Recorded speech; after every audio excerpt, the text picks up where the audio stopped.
గోంగూర పువ్వులతో పప్పు. గోంగూర పువ్వులు అంటారు, దీన్ని ప్రాంతాన్ని బట్టి గోంగూర కాయలని కూడా అంటారు. ముందరగా వీటిని మనం శుభ్రం చేసుకోవాలి.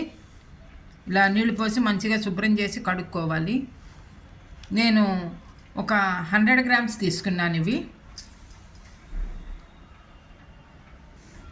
తయారు చేసే విధానం, ముందరగా ఈ గోంగూర పువ్వుల్ని దీని లోపల కాయలా ఉంటుంది.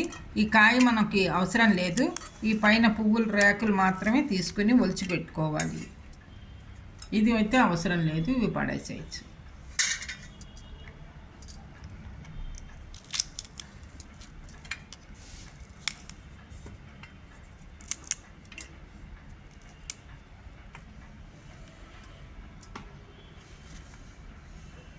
ఈ విధంగానే అన్నీ ఇలా ఒలుచుకు పెట్టుకోవాలి.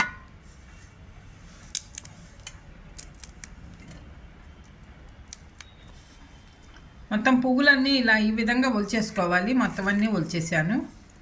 ఇందులోనేమో ఈ కాయలేమో మనకు అవసరం లేదు, కాయలు వదిలేయచ్చు, తీసేయచ్చు. ఇవి మాత్రం మనం వాడుకుంటాము పప్పులో. ఈ పప్పుకి ముందరగా మనం పప్పు ఉడికించి పెట్టుకోవాలి. శనగపప్పు అయినా వాడుకోవచ్చు, కందిపప్పు అయినా వాడుకోవచ్చు, పెసరపప్పు అయినా వాడుకోవచ్చు. ఇవాళ నేను పెసరపప్పుతో చేస్తున్నాను. మనకి కొద్దిగా చిన్న కప్పుతో నేను కప్పుడు పెసరపప్పు తీసుకుని ఇలా ఉడికించి పెట్టాను. పప్పుకి ఇప్పుడు పోపు వేసుకోవాలి. పోపుకి 1 స్పూన్ నూనె వేసుకోవాలి, 1 స్పూన్ మినప్పప్పు, 1/2 స్పూన్ జీలకర్ర, కొద్దిగా ఆవాలు. మామూలు రెగ్యులర్గా మనం అన్నింటిలోకి వేసుకునే పోపులేనండి ఇవి.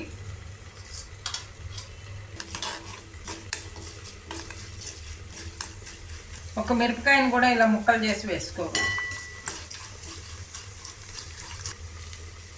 పోపు వేగింది, ఇంగు వేస్తున్నా, 1 స్పూన్ ఇంగు వేస్తున్నా. గుమగుమలాడుతూ ఉంటుంది ఇంగు వేస్తే పప్పులోను,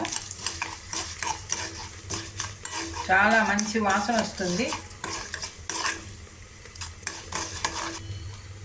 ఒలిచిపెట్టుకున్న గోంగూర పువ్వులు వేసుకోవాలి. కొద్దిగా ఇవి కూడా కొద్దిగా పచ్చివాసన పోయేదాకా మనం వేయించుకోవాలి. కొద్దిగా కరివేపాకు, 1 రెమ్మ కరివేపాకు, 2 పచ్చిమిరపకాయలు,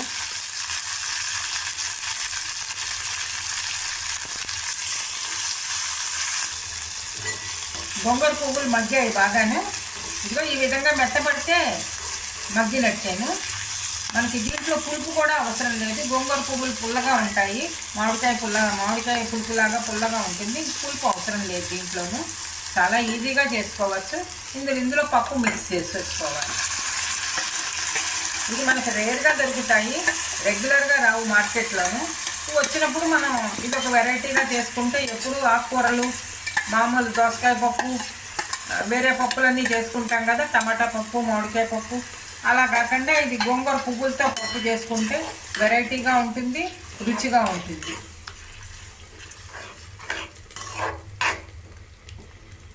కొద్దిగా పసుపు,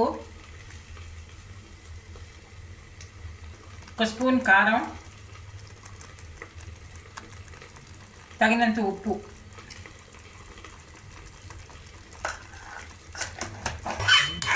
బాగా అన్నీ మిక్స్ చేసేసుకోవాలి. చూడండి ఎంత ఈజీగా అయిపోయిందో ఈ గోంగూర పువ్వులతో పప్పు. ఇంత ఈజీగా చేసేసుకునే పప్పు మనం దొరికినప్పుడు చేసుకుంటే ఇది కూడా వెరైటీగా ఉంటుంది. మనం ఇంకా సర్వింగ్ బౌల్లోకి తీసేసుకోవాలి. ఇది పప్పు రెడీ అయిపోయింది.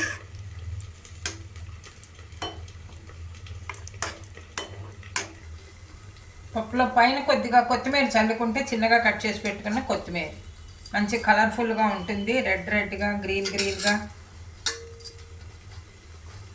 అందరూ ఇష్టపడేందుకు ఇలా కలర్ఫుల్గా ఉంటుంది.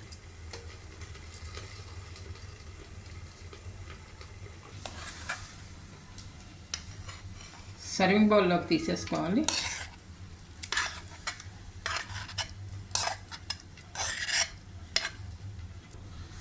గోంగూర పూల పప్పు రెడీ అయింది. ఈ గోంగూర పూలతో మనం రకరకాల వెరైటీస్ చేసుకోవచ్చు.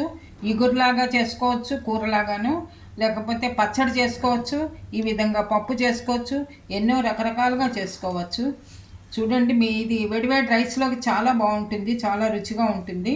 మీరు కూడా ట్రై చేసి చూడండి. ఫస్ట్ టైం చూసేవాళ్ళు అయితే సబ్స్క్రైబ్ చేయండి.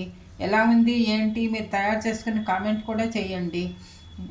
లైక్ చేయండి, షేర్ చేయండి. Thank you for watching.